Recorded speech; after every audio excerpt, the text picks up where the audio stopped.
책은 대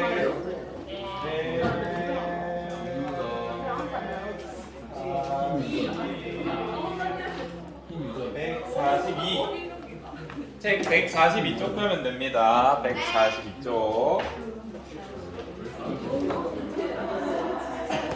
프린트는 다 했죠? 이렇게. 그러면 오늘부터 사람의 유전병 할 거고, 요게 마지막 시험 범위입니다. 요거 하고 나면 다음 시간에는 우리 유전 파트 교과서 못 봤잖아요. 교과서 줄 좀 끊고, 그 다음에 제가 당부 드릴 말씀 당부 드리고, 여러분이 제일 느리기 때문에 이반 수업 마무리되고 나면 이제 너네 하고 시험 전에 시간 남죠? 다음 주 언제부터 시험이고 목요일부터? 월화 있네. 2시간 더 있네. 다음 주에 시간 하고. 수요일 원래 안 하잖아. 그러면은 모든 애들이 다 시간이 남으니까 월요일인지 화요일인지 한번 집어줄게요. 화요일 날 아마 너희 세 반 다 들었을 거거든. 다음 주 화요일이요? 다음 주 화요일이나. 안 그래. 그래서 그 정도에 한번 집어주겠습니다. 보자요. 조용. 보시면 사람의 유전병에 대해서 알 겁니다. 얘들아, 사람의 유전병은 크게 요 세 가지 중에 하나로 설명할 수 있습니다. 요 먼저 염색체 수 이상은 뭐냐면요, 염색체 숫자가 이상한 거예요. 예를 들어서 우리 사람의 염색체 수 몇 개였어요? 얘는 46이다. 근데 45개라고 사람이 아니니?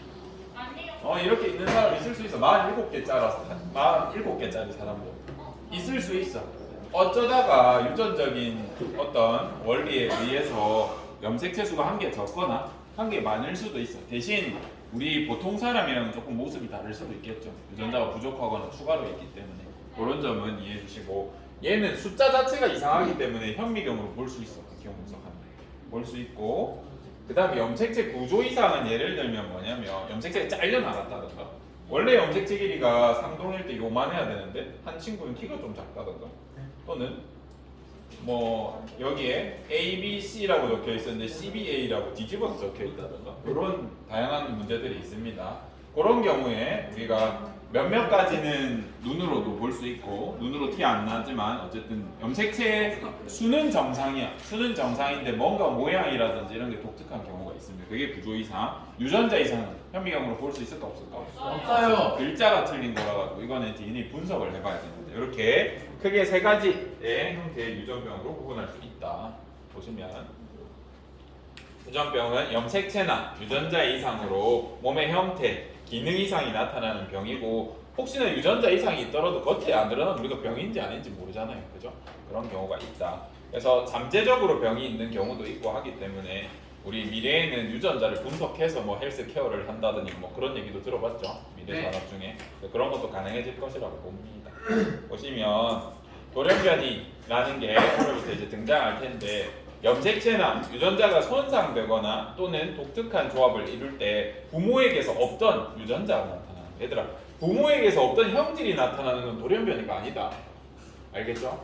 부모님한테 없던 형질이 드러나는 건 그럴 수 있어. 부모님이 모든 유전자를 다 드러내는 건 아니니까. 근데 없던 유전자가 나한테 나타나면 요거는 뭔가 달라진 거겠죠. 그죠? 그런 거를 볼 수 있다. 예를 들어서 얘 돌고래죠. 얘는 숭어인가 붕어인가 그런 류야. 근데 이제 얘는 체르노빌 그 원자력 발전소 터졌을 때 그때 그 근처에 있던 물고기, 지금 현 시대에 있는 물고기인데 보면 크기가 돌고래만 하진 않고요. 그냥 돌고래 닮아서 제가 옆에 돌고래 붙여놓은 건데, 여기 보면 이마 뼈가 좀 어때? 너무 동그랗게 많이 튀어나왔지. 이런 부모 세대에는 없던 이런 게 유전자가 아예 새로 바뀌어가지고 이런 형태로 등장하는 경우 우리가 돌연변이를 알 수 있습니다. 여러분이 생각한 돌연변이 좀 저런 쪽일 것 같고, 근데 실제 돌연변이 우리 한번 봅시다. 염색체 숫자 자체가 이상이 있기 때문에 우리 눈으로 핵형 분석으로 관찰이 가능하고, 생식세포 분열 과정에서 어떤 현상 때문에 일어나는 일이 있어. 그거 한번 보자. 두 개로만 일단 설명할 건데, 예를 들어서 이렇게 여기 라지 A, 여기 스몰 A 있다고 합시다. 네. 있다고 하면 우리 생식세포 분열할 거니까 여기에 이제 선생님이 A라고 적어도 알아볼 수 있니? 네. 여기 이가 염색체가 있다고 상상해 주십시오. 그리고 이제 분리가 일어나면 어떻게 일어나? 감수 1분열에서는 AA, AA. 그 다음에 2분열에서는 A, A, 뭐 이런 식으로 정상 분열이 일어났다 치자. 네. 근데 선생님은 여기서 겨우 두 개의 염색체만 표현했지만 사람 같은 경우에 염색체가 몇 쌍 있어요? 23. 이런 게 23쌍이나 있어. 네. 그러다 보니까 내 몸도 가끔 실수를 합니다. 어떤 실수를 할 수 있냐면 요 단계에서 실수할 수 있어. 옆에 한 개 그릴게. 요 단계에서 나머지 42개는 44개는 잘 분리가 됐어. 여기 안 그리는 건 정상적으로 잘 분열이 된 거고 실수로 어떤 일이 일어날 수 있냐면 감수 1분열 단계에서 분리가 안 돼가지고 요렇게 붙여서 올 수가 있어. 여긴 비고. 그래서 44개는 잘 들어갔는데 이런 경우가 생길 수 있습니다. 그럼 얘가 생식세포를 만들면 어떻게 되게? 요런 애가 다 들어가. 여기에는 이거에 대한 건 없겠지. 다시 한번 말씀드리지만 이 그림은 수많은 염색체 중에 한 개 잘못된 걸 그려주는 겁니다. 알겠죠? 염색체 2개 이상 잘못되면 태어날 수가 없다. 내 몸에서 유전자 이 정도, 염색체 2개 정도 없을 정도로 날아가거나 생겨 있으면 그거는 몸에서 야, 니 자살해라 해서 세포가 스스로 자살합니다. 세포를 없애버리고 그 다음에 혹시나 태어나더라도 임신 단계에서 유산되게 프로그래밍 해놨어. 그 확률을 뚫고 태어나는 경우가 간혹 있는 겁니다. 아시겠죠? 유전자가 없다는 건 큰일이기 때문에 내 몸에서 알아서 조절을 해줍니다. 그런 부분. 그런데도 선생님 이런 일이 왜 일어납니까? 라고 하면 이 오류 확률을 우리가 1억분의 1이라고 하더라고. 오류 날 확률이. 그죠? 그러면 낮은 확률이긴 한데 남학생들 하루에 정제 2학기씩만 하더라고. 그러면 하루에 몇 개 정도는 나온다는 소리예요? 2개 정도는 나와. 걔가 혹시나 수정이 되면 2억 개 중에 1 확률로 걔가 난자랑 수정이 일어나면 생길 수도 있다는 겁니다. 또 이 하루에 2개가 발생해도 내 몸 자체적으로 그 세포는 죽여버려. 그래서 웬만하면 없는데 간혹 이런 게 생길 수 있다. 그래서 감수 1분열에서 염색체가 분리되지 않았다라고 해서 비분리라는 표현을 씁니다. 감수 1분열, 비분열은 뭐야? 비분리. 요런 일이 생길 수 있어. 그러면 조금 독특한 점이 있어. 핵상을 한번 그려볼게. 요거 핵상 몇이에요? 2n. 요거 핵상. 정상일 때는 n 요렇게 가야 되잖아. 근데 얘 봐봐. 여기는 핵상 몇이야?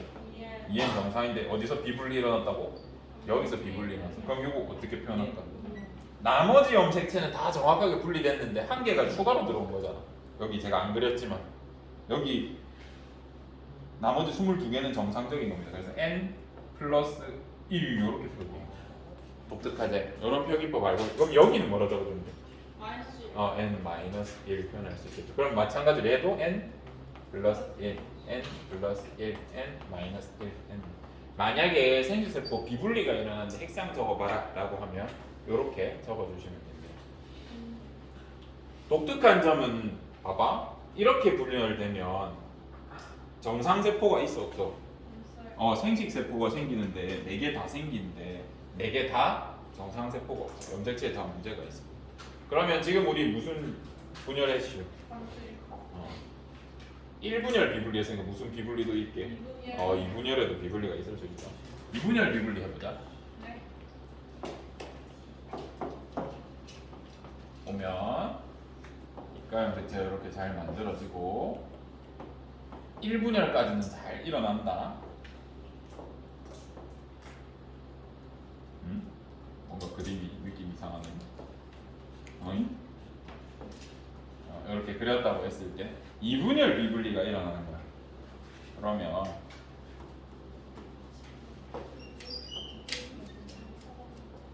여기는 잘 일어났고 여기는 잘못 일어나서 이런 일이 생길 수 있어. 여기 감수 이분열 비분리 일어날 수 있다.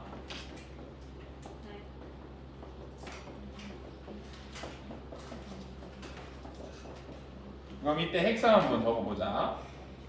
얘 몇 n이에요? 2n.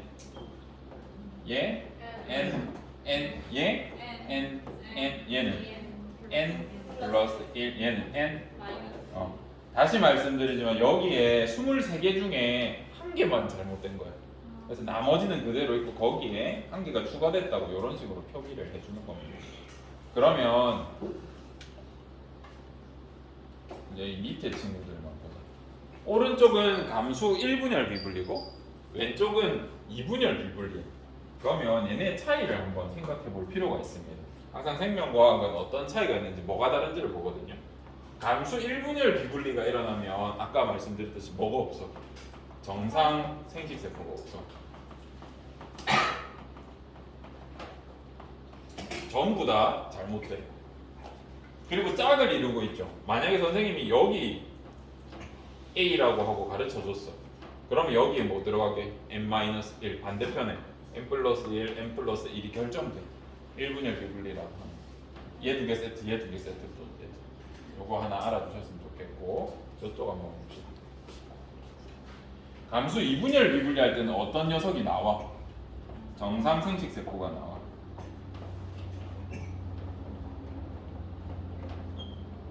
요런 독특한 점이 있고 얘 같은 경우에는 내가 이걸 가르쳐 주면 정상 생식세포다 라고 했을 때 다시 감수 2분열 비분리다 했을 때 바로 옆에 거는 플러스 1이 되고 두 개는 정상이다. 그래서 어떤 시험 문제를 봤는데 여러분이 감수 또 뭐 염색체 비분리가 일어났다 라는 표현이 있어. 근데 핵상을 보니까 하나가 정상이네? 그러면 바로 뭐로 판단할 수 있어요? 2분열 비분리구나 라고 생각할 수 있겠죠. 그리고 우리 생물학 문제에서 비분리가 두 번 일어난 건 웬만하면 가정 안 해. 너무 확률적으로 나와서 실제로 안 일어나고, 그리고 비분리가 두 번 일어나면 그냥 원래 정상세포랑 똑같아질 수도 있어가지고 거의 확률이 없다 이렇게 보시면 됩니다. 티도 안 나고 모른다. 그래서 요거 하나 알아. 그래서 그렇게 되면 여기 몇 개 있어 염색체. 우리 정상 정자 난자는 원래 몇 개 있어야 돼? n은 23 있어야 돼. 근데 n 플러스 1에는 세보면 어떻게 돼? n 플러스 1은 24가 되겠죠? 얘는 n 마이너스 1은 22개가 있겠죠? 이렇게 태어날 수 있습니다. 그래서 47개 염색체를 가진 사람도 태어날 수 있고 45개를 가진 사람도 태어날 수가 있어. 비분리가 일어날 수 있기 때문에 굉장히 낮은 합니다. 네, 그럼 같이 보면, 그래서 이러한 과정 때문에 염색체 숫자가 이상할 수 있어. 그러면 이상하면 어떤 일이 일어나는지 보면, 먼저 대표적인 게 다흔증후군이라고 하는 병이 있습니다. 이 친구들은 염색체가 추가된 애들이에요. 상염색체가. 그래서 21번 염색체가 3개. 얘는 너무 중요하기 때문에 꼭 외워주세요. 다운증후군은 21번 염색체가 3개가 있어가지고 몸에 어떤 문제가 있구나. 21번 염색체 21번 염색체가 3개다 라고 생각해 주시면 되고, 이런 친구들의 특징은 머리가 좀 작고 대부분 이렇게 생겼어. 얼굴이 비슷하게 생겼고 정신지체가 있거나 심장이 조금 기형이거나 하지만 얘네는 수명이 꽤나 길고 같이 교육받으면 정상생활을 할 수 있습니다. 여러분들 어렸을 때나 지금도 그렇고 어렸을 때 특히 초등학교, 중학교에는 장애 학생을 또는 힘든 친구들 따로 분리 잘 안 하는 것 같아요. 같이 있으면 이거는 과학적으로 밝혀진 부분인데 이 장애 있는 친구를 같이 우리가 교육했을 때 이 친구들도 지능이나 정서적으로 좋아지고 여러분들도 지능이나 정서적으로 좋아져 긍정적인 영향을 받습니다. 그래서 통합교육을 지향하고 있고 그럼에도 불구하고 중증인 친구들은 케어가 필요하기 때문에 그런 친구들은 따로 모아서 관리하지만 대부분은 통합교육을 시키고자 합니다. 물론 불편한 일들이 생길 수 있어요. 그렇지만 서로에게 긍정적인 영향을 준다고 합니다. 편견 없이 좀 잘 도와주셨으면 좋겠고, 대부분의 이런 유전병이나 이런 친구들은 자기가 잘못한 것도 아니잖아요. 그렇기 때문에 잘 도와주시면 정상생활이 가능합니다. 조금 더 노력을 기울여야겠지만 그래서 21번 염색체가 3개다. 그러면 n 플러스 1짜리 어떤 생식세포랑 정상 생식세포가 만나면 드물게 47개의 염색체를 가진 사람이 태어난다는 거겠죠. 그죠? 이렇게 생각해 볼 수 있습니다. 그 다음 요거는 이제 우리 시험이랑 관련 없지만 그냥 한번 가져와 봤어요. 보시면 나이의 증가에 따라서 여러분 X축, Y축이 잘 안 보이겠지만 나중에 영상으로 보시도록 하세요. 나이의 증가에 따라서 기형인 아이가 태어날 확률이야. 특히 유전자 기형만 적어 놓은 거야. 다른 기형까지 하면 확률이 더 높아집니다. 지금 이건 특히 다운 증후군에 대한 것만 적어 놓은 건데 보시면 30대 이전까지는 확률이 0.2%야. 그러면 아이 1000명 나오면 2명 정도 걸릴 확률이잖아. 근데 40대 근처로 가면 0.9 이렇게 1000명 나오면 10명 정도 100명 나오면 1명 100명에 1명이면 되게 많은 거 아니야? 엄청 높은 겁니다. 그리고 40대 중반 이후에 보면 3에서 4%로 표기합니다. 지금 선생님이 적은 건 다운 증후군만이야. 그럼 모든 유전병이랑 기형이라든지 몸 안 좋은 거 다 하면 꽤나 확률이 높아. 이해되시죠? 그래서 한국에 지금 출산율 낮은 것도 문제인데 여기도 문제야. 출산 연령이 낮춰지면서 혹시나 여건이 돼서 아이를 놓더라도 아픈 애들이 생각보다 많다. 요즘에 갈수록 정상으로 태어난 아이들의 비중이 낮습니다. 또 우리 요 나이 때 될 때까지 경제적으로 성공하려면 정상적인 삶을 못 살았을 거거든요. 비정상적으로 공부하시고 비정상적으로 취업하기 위해서 노력하고 스트레스 받고 했을 겁니다. 그렇기 때문에 건강이 안 좋은 상태고 대부분 아주 높은 상태로 기형이 태어납니다. 그래서 지금 평균 통계는 30대 중반 35 이전에 결혼했을 때 아이가 태어났을 때 병을 가지고 태어날 확률이 2%라고 지금 생각합니다. 높죠. 그래서 출산하실 때 진짜 예의주시를 하셔야 됩니다. 100명 중에 2명이요. 그러면 여러분도 안 걸린다고 생각 못합니다. 여러분 학년이 130 몇 명이잖아. 그러면 2명이나 3명 정도는 아픈 아이를 낳을 수도 있다. 그렇게 생각하셔도 됩니다. 여러분끼리 결혼하는 게 아니면 다 따로 결혼한다 치면 그 정도 과정에서는 이 정도 태어날 수 있다 라고 생각해 주시면 되고, 또 여러분들은 잘 모르겠지만 여러분들 주변에 이미 질병을 갖고 있는 친구가 있습니다. 여러분들 모르겠지만 근데 티도 안 나죠. 지금 잘 교육받고 잘 커가지고 티도 안 나거든요. 그런 친구들도 실제로 같이 있다. 생각보다 그렇다 라는 거 알아주시면 좋겠고, 너 아니야. 그런 것도 맞아. 그 다음에 에드워드 증후군이 있습니다. 에드워드 증후군은요 18번 염색체가 3개야.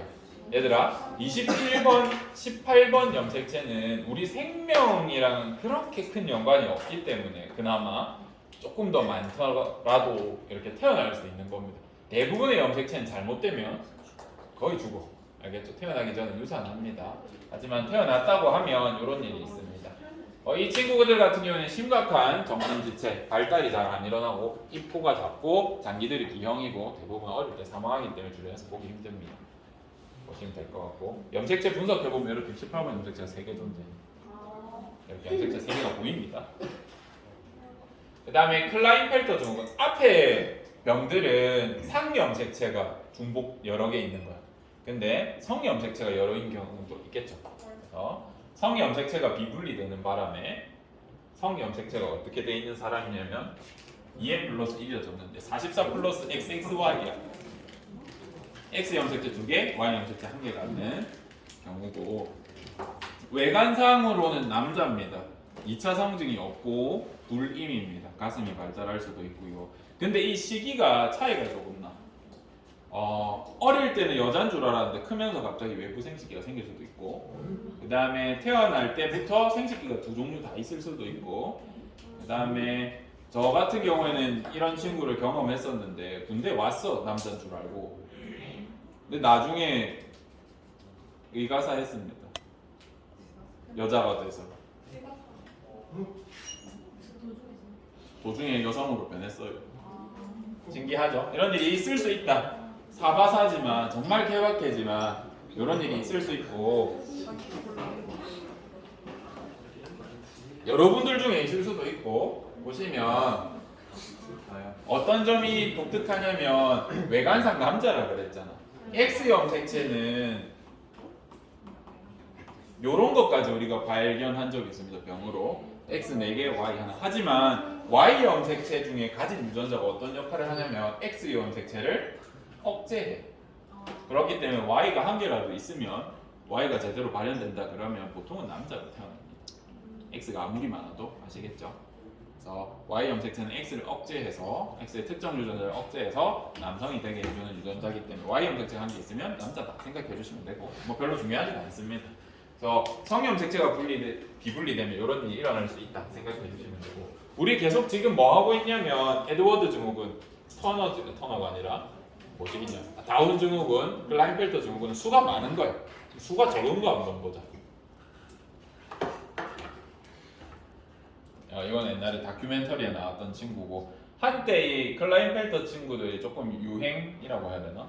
얘네가 조금 예쁘장하게 생겼어요. 남학생들인데 그래서 우리 10년 전쯤에는 조금 건강미보다는 조금 여리여리하고 소년미가 중시되었었는데 그때 잠깐 인기가 많았었다. 이 친구도 엄청 인기 많았어요. 만약에 그때 유튜브나 인스타 있었으면 먹고 사는데 지장 없었을 텐데 그때는 없어가지고 여러분 잘 모르죠. 터너 증후군. 얘 같은 경우에도 성형 색채 비불 얘는 EN-1이야. 44 플러스 X야. 44 플러스 X를 가지고 그래서 우리가 X에 원래 있어야 될 색채가 없다고 해서 X 빵꾸 이렇게 그리기도 해요. XO 이렇게 그리기도 하고 아무것도 없으니까 뭔가 터너를 봤죠? 네, 터너 증후군 이렇게 생각해주세요. 아무 때나 외워라. 키가 좀 작고 얘는 Y형 색채가 없으니까 남자게 여자게? 여자로 태어나고 키가 작고 2차 성징이 잘 없습니다. 그리고 생식기관이 잘 발달하지 않아서 이런 독특한 일이 생길 수 있다. 얘네도 잘 관리하면 오래 사시는 분도 간혹 있습니다. 대부분 임신 중에 자연부 상태입니다. 여기 뭐 유전 관련된 영상인데 볼 필요 없고요. 그 다음 우리 이때까지 본 건 숫자가 이상한 거야. 제일 찾기 쉬운 형태고 특징도 있어서 우리가 잘 볼 수 있습니다.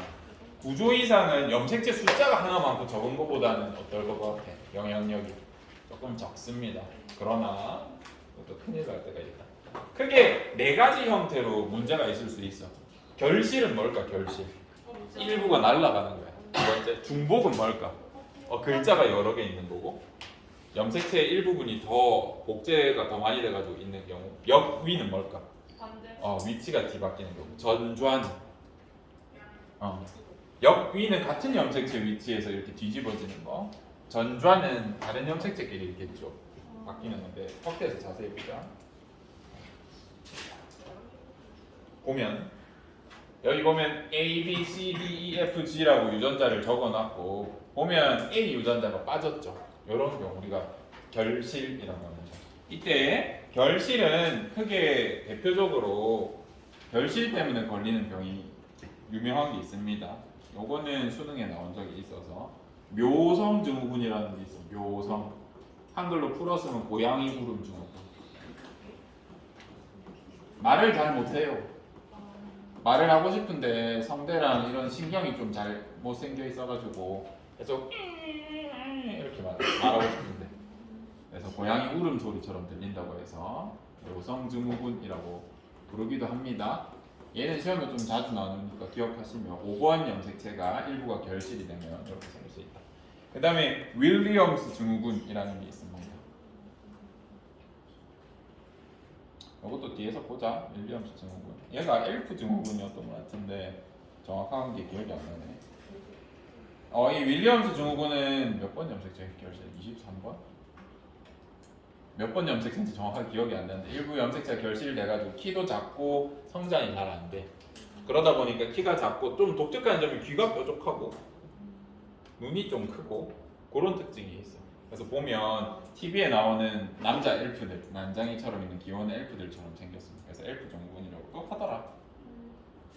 그래서 결실에 대한 거, 묘성 증후군은 조금 기억해 주셔야 하고, 그다음에 중복이 일어날 수 있어요. 중복이 이렇게 일어날 수 있습니다.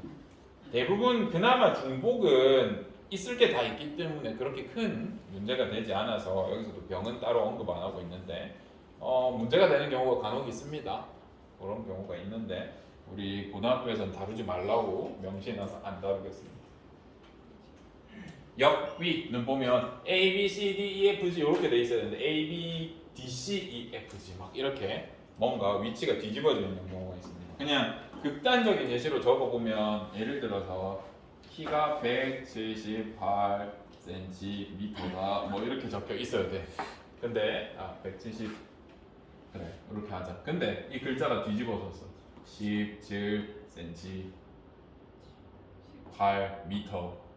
그러면 이제 내 몸이 해석을 못 하겠죠. 그러면서 유전병이 발생할 수 있습니다. 최악의 경우에는 막 17cm로 태어나겠죠. 뭐 그런 문제가 생길 수도 있고. 극단적으로 적어보면 이런 일이 생길 수 있어. 글자가 틀리는 게 별거 아닌 것 같은데 뒤집어지면 이런 일이 생기겠죠. 그래서 몸에 안 좋을 수 있다. 병으로 드러날 수 있다. 생각해 주시면 되고. 전좌라는 게 있어. 얘는 드물긴 합니다만 얘도 좀 중요하게 다루는 병이 하나 있어서 만성 골수성 백혈병이 이것 때문에 생깁니다. 백혈병.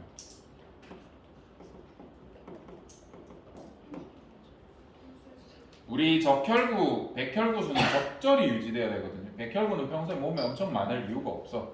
필요할 때 많아야 되고, 그리고 백혈구들은 가만히 있으면 빨리 죽어. 에너지 소모도 크고 하기 때문에 필요가 떨어지면 바로 죽여버리는 녀석인데, 이 병에 걸리면 어떤 경우에 가능하냐면 좀 뒤에 볼 텐데, 예를 들어서 어떤 유전자가 복제해라라는 명령어를 지닌 거야. 내 몸에서 복제를 유도하는 유전자를 만든다.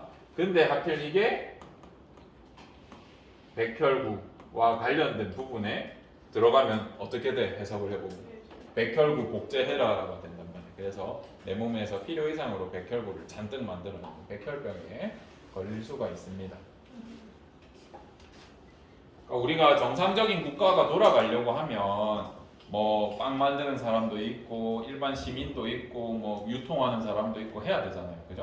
근데 얘가 발현되면 전 국민이 다 군인이라고 보시면 됩니다. 온 국민이 군인이라서 빵을 만들어야 되는데 군인이라서 총만 쏠 줄 알아서 못 만든다거나 이런 일이 생기겠죠. 그러면서 몸이 망가집니다. 묘성 증후군 한번 보면 5번 염색체 결실이 많네요. 그래서 고양이 울음소리를 내고 좀 정신 지체가 조금 있습니다. 되게 어릴 때 사망하는데 얘도 케어를 잘하면 부모님의 정말 피나는 헌신이 있으면 얘도 잘 클 수는 있다고 합니다.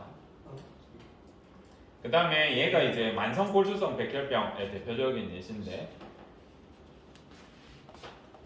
우리 몸에는 암을 유발할지도 모르는, 그래서 필요하긴 하지만 잘 컨트롤해야 되는 유전자가 있고 암을 억제하는 그런 유전자가 있거든요. 근데 전좌가 일어나서 이 암 유발 유전자를 억제를 해줘야 되는데 누가 그 글자가 사라지는 거예요. 억제해라라는 명령어가 없어지고 그렇게 되면서 백혈병으로 진행되는 이런 문제가 있을 수 있다. 이런 것도 있다. 전좌 때문에 생각해 주시면 됩니다.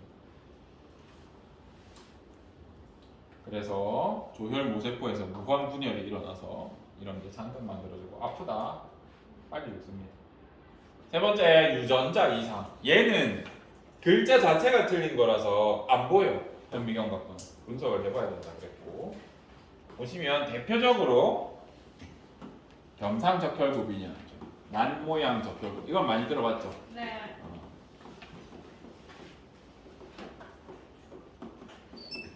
난모양 적혈구 빈혈증이라고 하는 이런 병이 있습니다. 얘 같은 경우에는 적혈구를 만드는 단백질 중에 21번째인가 거기에 글자 한 개 바뀌어. 뭘로 바뀌었어? T라는 글자가 있어야 되는데 예를 들면 A로 바뀌어버린 거야. 그러면 선생님 글자 하나 바뀌었는데 무슨 문제입니까? 라고 하지만 문제가 되는 부분이 뭐냐면 이 글루탐산이라는 아미노산이 발린으로 바뀌어요.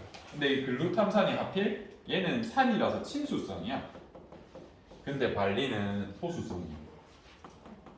정반대의 성질로 바뀌어버린 거예요. 아미노산 한 개가.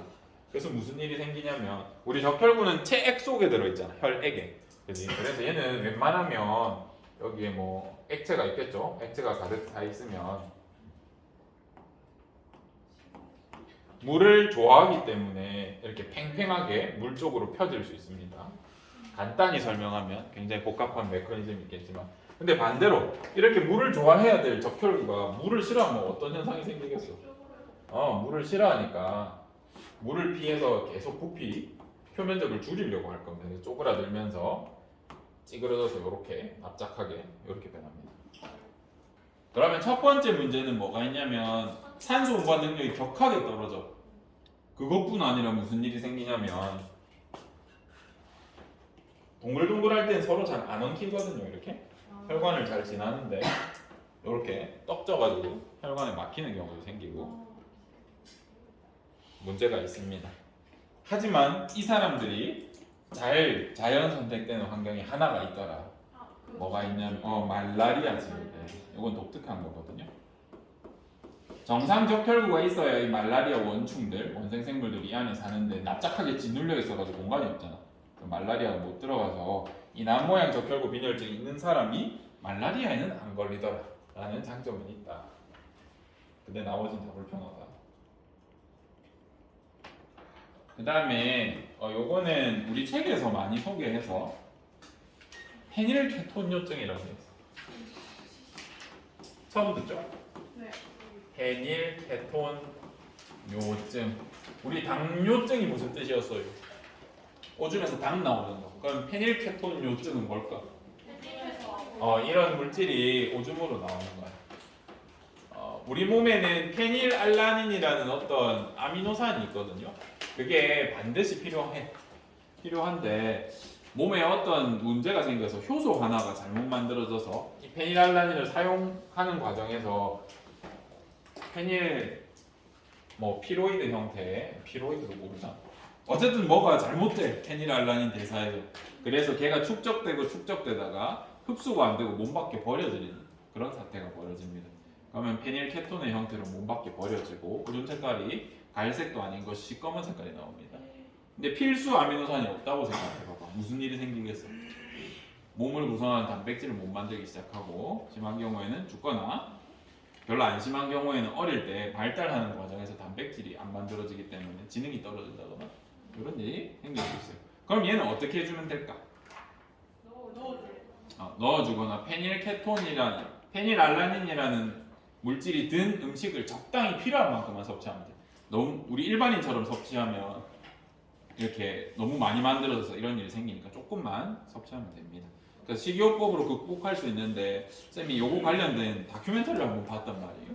거기 보면 이 페닐케톤요증 걸린 친구 남학생인데 걔가 계속 음식을 토해. 그 병 학생한테 먹이는 환자한테 먹이는 약이 아니라 밥이 있거든요. 식이요법 밥. 계속 먹고 토합니다. 페닐케톤요증 조절해서 만든 건데. 그래서 그 약이 너무 비싸니까 약도 비싸고 밥도 비싸니까 어머니가 이제 맨날 그것 때문에 일을 추가로 하셔 힘드니까 제발 좀 먹어라 라고 하면서 막 왜 계속 음식을 안 먹냐고. 그래서 사람 먹으라고 만든 건데 괜찮겠지. 봐라 엄마가 보여줄게 하고 탁 먹는데 너무 맛없어서 토해버려요. 그런 우픈 그런 다큐멘터리를 본 적이 있는데 그래서 마냥 쉬운 것만 아닌 것 같더라. 이 병을 관리하는 식이요법으로. 그 다음 헌팅턴 무도병이라는 게 있어. 헌팅턴이라는 사람한테 발병했는지 발견을 하셨는지 모르겠는데 별명이 무도병이야. 왜 그럴까? 춤추는 것 같아. 근데 어떤 문제가 있냐면 신경계가 조금 잘못된 거야. 뭔가 유전자 하나가 잘못돼서. 그래가지고 내가 오른팔에 여기를 움직이고 싶으면 이렇게 움직여야 되잖아요. 근데 우리가 팔을 이렇게 쭉 뻗는 행동이지만 방금 선생님이 쭉 뻗어서 팔 폈다가 다시 이렇게 탁 하는 요 행동할 때 움직여야 될 뇌세포랑 신경세포가 한 3만 개 정도가 서로 정밀하게 근육세포랑 이렇게 신호를 주고받으면서 했단 말이야. 이게 쉬운 일이 아니거든요. 근데 유전자 하나가 잘못되면서 이게 잘못되는 거야. 나 오른손을 움직이고 싶은데 다리가 바깥으로 돌아가. 이런 느낌이에요. 그러면 내가 앞으로 걷고 싶을 때 어떤 일이 생길까? 몸이 막 약간 내 마음대로 안 돼. 이런 식으로. 멀리서 보면 마치 그냥 막 그냥 걷기만 하면 약간 춤막 와 이렇게 하는 것처럼 보여. 그래서 무도병이라고 하고 가만히 눕고 싶어도 안 돼. 가만히 있겠다는 신호가 쉽지 않습니다 이게 또. 그리고 장기를 움직여야 될 자율신경의 신호가 또 다른 데 가기도 해. 그러면 틱이라고 해서 나는 지금 안 하고 싶어. 대뇌에서는 명령한 적이 없어요. 근데 자율신경에 예를 들어서 위가 소화해야 돼. 그럼 밥 먹으면 갑자기 얼굴을 이렇게 막 움직여. 이런 일이 생길 수 있겠죠. 그죠? 연결이 잘못돼서 그런 일이 있을 수 있다. 그래서 이런 그림이 있습니다. 대표적인 무도병. 무도병은 이것 말고도 많이 씁니다. 그래서 독특하게 움직임이 되는 그런 것들. 이렇게 하면 준비한 PPT는 끝이 났고 우리 책에서 언급되는 몇 가지가 더 있어서 같이 보고 마무리하면 진도는 바로바로 끝.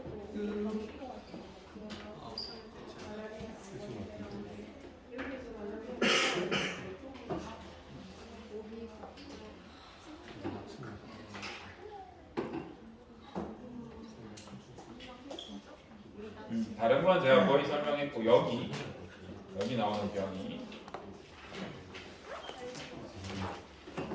여기 보면 유전자 이상병 중에 알비노증이 하나 있어. 들어봤는지 모르겠는데 한글로 고치면 백색증이고 지금 요 친구 흑인아이예요. 흑인아이. 흑인아이고 멜라닌 색소를 합성을 못합니다. 그래서 하얘. 지금 이 친구는 엄청 중증은 아닌 것 같은데 이런 애들 색소를 못 만들거든요. 어두운 색소. 그래서 무슨 일이 생기게 눈 안에는 원래 시꺼매야 돼. 바깥의 빛 산란을 방지하기 위해서. 또 홍채에도 색깔이 들어가죠. 여기에 색깔이 없어. 그럼 무슨 색으로 보이게? 빨갛게 피 색깔로 보여요. 그래서 이 학생들이 아니라 이 아이들 모아서 보면 눈이 빨갛고 피부가 하얘. 그리고 멜라닌 색소를 합성 못하면 무슨 일이 생기게? 햇볕을 막지 못합니다. 햇볕 받으면 바로 화상이고. 그래서 우리 혈귀라고 하죠. 뱀파이어 같은 게 아마도 유전병으로 알비노증으로 태어나신 분들이 집안에 맨날 갇혀 살고 밤에만 움직일 수 있을 거 아니야. 그지? 햇볕 보면 안 되니까. 그리고 눈 어때? 빨갛단 말이야. 그죠? 그리고 맨날 못 먹어가지고 이렇게 말라가지고 이렇게 다니고. 그래서 드라큘라, 뱀파이어 그런 사람들이 아마도 알비노증이 아니었을까라고 하는 썰도 있습니다. 이런 병이구나 생각해 주시면 됩니다. 이렇게 하면 우리 시험 진도는 다 했고 다음 시간에 교과서 한 번 더 보면서 이것저것 챙겨드리겠습니다. 끝.